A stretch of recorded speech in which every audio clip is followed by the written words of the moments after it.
all the beautiful people there. Welcome to another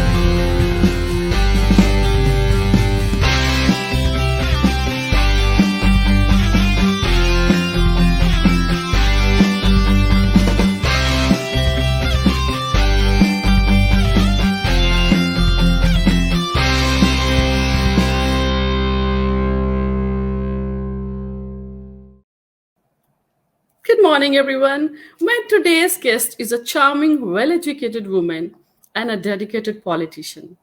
Along with excelling in politics, she is a guitarist, a fitness freak, and a lovely mother of an 8-year-old boy. She is the first Filipino to be elected in a municipal, and she takes pride in representing Brampton. Please welcome Rowena Santos on my show. Good morning, Rowena. Good morning, Ekta. Thank you so much for having me on today. I also just wanted to remind folks here in Ontario, in Canada, that it's daylight savings time. Yes. Which means our clocks have gone forward, and you got to check your smoke alarms. Make sure your smoke alarms are working. Of course. See, that's happens. When you invite the politician, they start giving you things to do this and do that. Let's have a look at the video first.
That was Rowena Santos.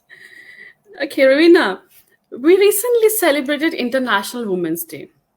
So my first question to you is, how can we make changes or make things better to help women come actively in politics? Thank you very much for this important question. International Women's Day, happy International Women's Day to everybody. Yes. In terms of getting women active in politics, what I have found is that women have an issue when it comes to confidence in terms of raising their hand and stepping up to the table and making sure that they own the space that they are in. And so my entire career, I've been in politics now for over 15 years. I've organized campaigns, I've managed campaigns, I've helped other candidates get elected. And when I ask women candidates, possible women candidates, if they would consider running for whatever level of government, for whatever party, many of them say no. And many of them say no because they have other priorities in their life, or they just don't see themselves in politics. So it's important for women like us in these leadership positions, people in the media like yourselves, to spread the message that, women can do this, and that it's so important for women to be at that table, especially now during COVID-19, where in this pandemic, women are disproportionately impacted by COVID-19, right? Yes. personal support workers, essential workers, grocery clerks, retail, restaurants. We have been impacted most by this pandemic, and Yes. yet we have a gender pay gap. Women make less than men, Yes. right? We have limited access to paid sick days, and childcare is an issue. And so until more women get to the table and men also make space for women at the table at political leadership positions, we can actually impact the policy in order to allow women to succeed, in order for gender equality to happen, and also to address issues like gender-based violence. Yeah. And so in what I'm saying is that we need more women to rise up, and you can do it. And we need women to also mentor and support and encourage women along the way. As you mentioned about the priorities and responsibilities, I see you're a guitarist, you're running, you're cycling, you're all over places. Like, how do you manage doing all this? It's really tough. On Friday, so yesterday, March the 13th, marks the 1 year anniversary of the city of Brampton Yeah. starting to shut everything down Mm-hmm. because of COVID-19. We were one of the first municipalities to begin shutting everything down. Mm. And with the pandemic, with my son and school closures, doing online learning at home, Yeah. with the closure of community events, Yeah.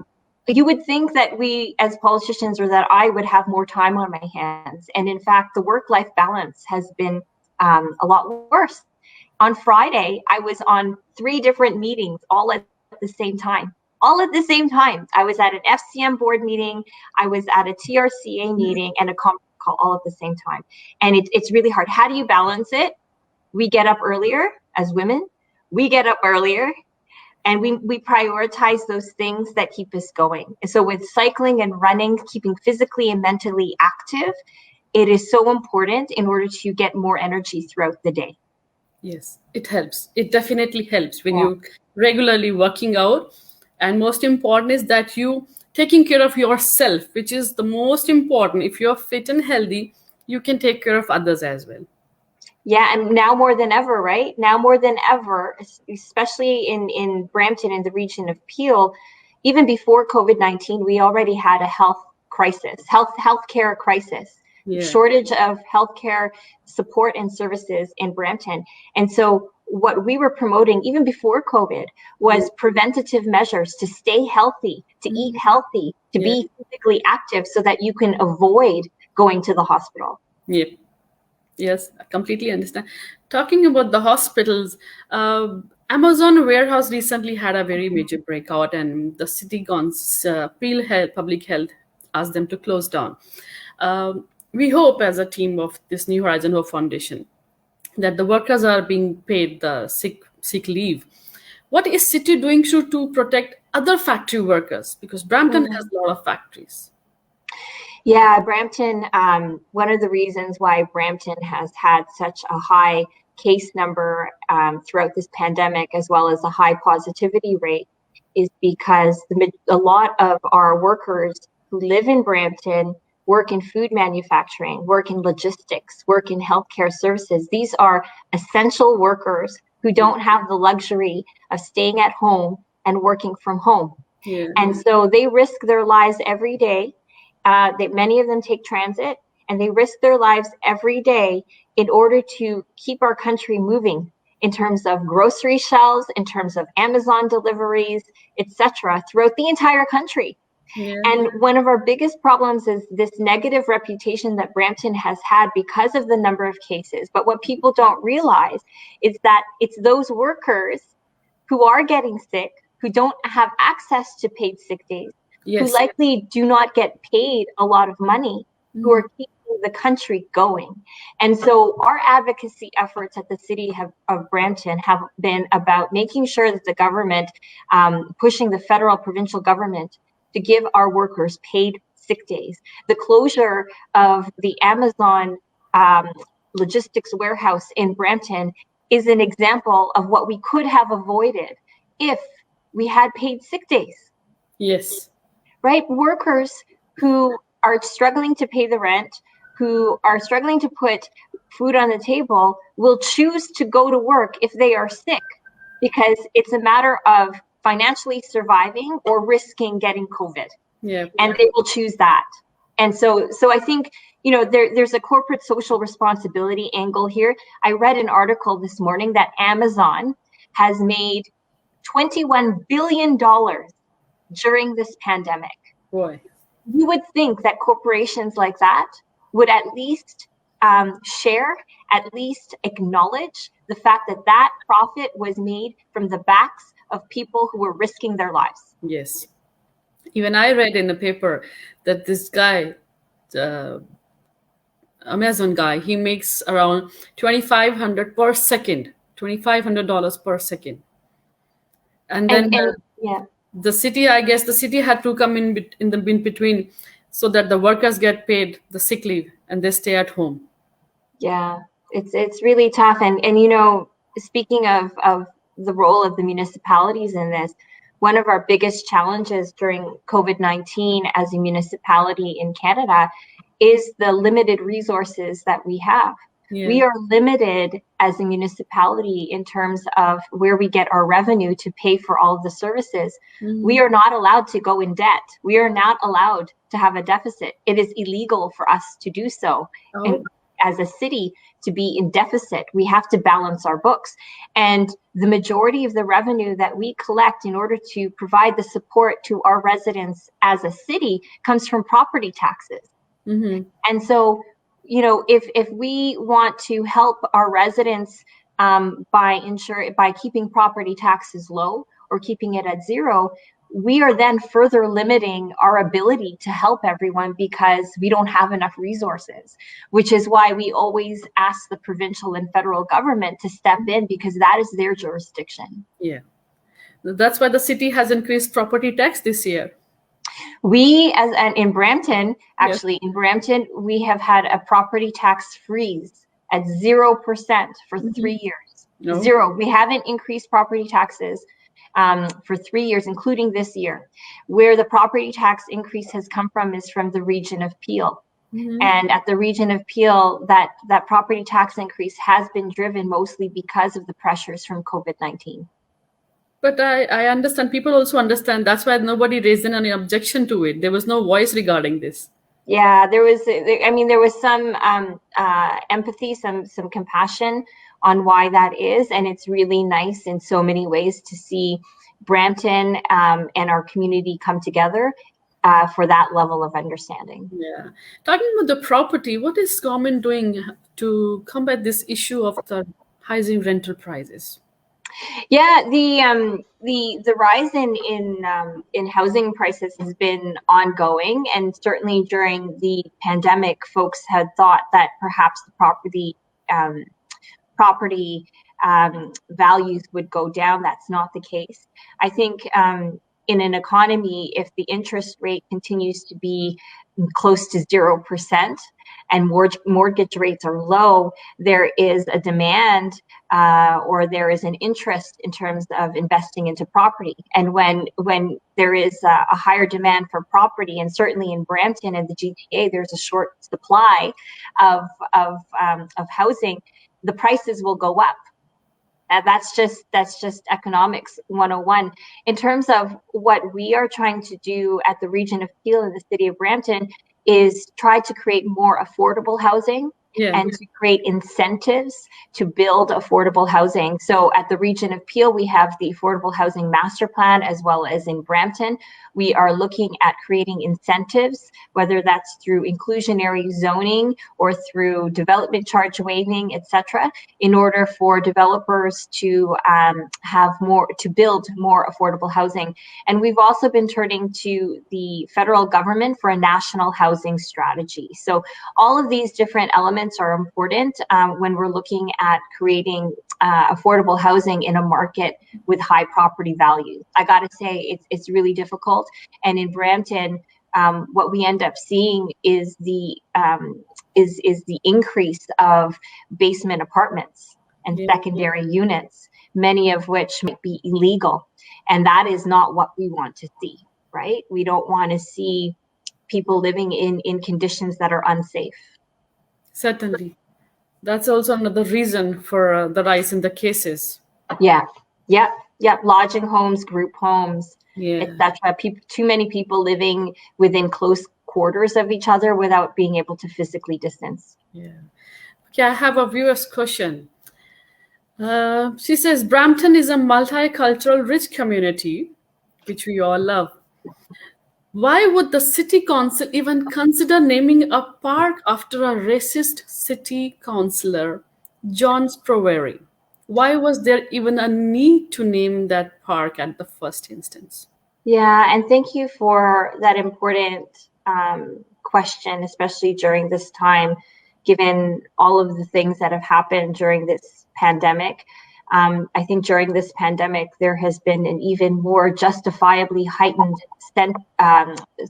sentiment around anti-racism and discrimination and racism. We've seen a lot of stuff happen in the United States. And with the actual initiation of the park, there were many members of council who had acknowledged and recognized some of the good things that that particular councillor had done for the city of Brampton, right? Yeah, and the person was part of the council for an incredibly long period of time, had done and invested time into the city of Brampton, similar to many of the other icons and historic icons that we acknowledge today and have issues with respect to what they have done in the past. And when it was brought forward to council and the community had heard about it, obviously, based on some of the remarks that they made in 2017, there was concern. Yes, and even I got hurt with that. It was absolutely right. And so it was an interesting balance for us. And quite frankly, when we're dealing with systemic racism and discrimination, we have to have these uncomfortable conversations. And it's not easy, I got to tell you. When you're trying to acknowledge somebody for the work that they've invested in the city, but then they've made these very hurtful remarks that is still hurting the community. What do you do, right? And in Brampton, we've prioritized diversity, equity, and inclusion. And because of the hurt that those words have caused, guess what? Sometimes you're just going to have to, even though you've apologized, sometimes you're just going to have to live with some of those consequences, right? You just got to live. And so you're not going to have a park named after you because the community is not okay with what you said. That's not to say that we don't value the work that you've done in the past for the city, but we're saying on behalf of all the other people who may think about saying those words in the future, on behalf of all of those people who have been hurt by those words in the present, it's not acceptable. Yes. And thank you for your work, but you're not getting a park. And that's that was the mindset of this council. And we wanted to acknowledge our mistake in that as well. I appreciate that. One last question. What made you leave your corporate career and join politics? Oh, that's such a good question. Thank you. I really, while I worked in a number of corporations, I felt deeply that I wasn't making enough of a difference. And that feeling and that passion and that drive to give back and serve the community and make things better, I felt was a calling for me. I didn't think that my voice and my skill set in terms of connecting with people and leadership, etc., was optimized in the corporate world. And so I decided to do more work in the nonprofit sector, and now and in the public sector, and now get elected myself. And I see so much value in the work that I'm doing now. I don't get paid as much, but who cares? It's not about that. I like that attitude. Who cares? You're happy with what you're doing, and you are doing a really great work. I appreciate all the information you shared here with my viewers. Continue doing all that good things that you're doing for the city and the community. Thank you so much, Councillor Rowena Santos, on coming on my show. It was wonderful talking to you. Have a nice Sunday. You too, anytime. Thank you so much, everyone. Thank you. Bye-bye.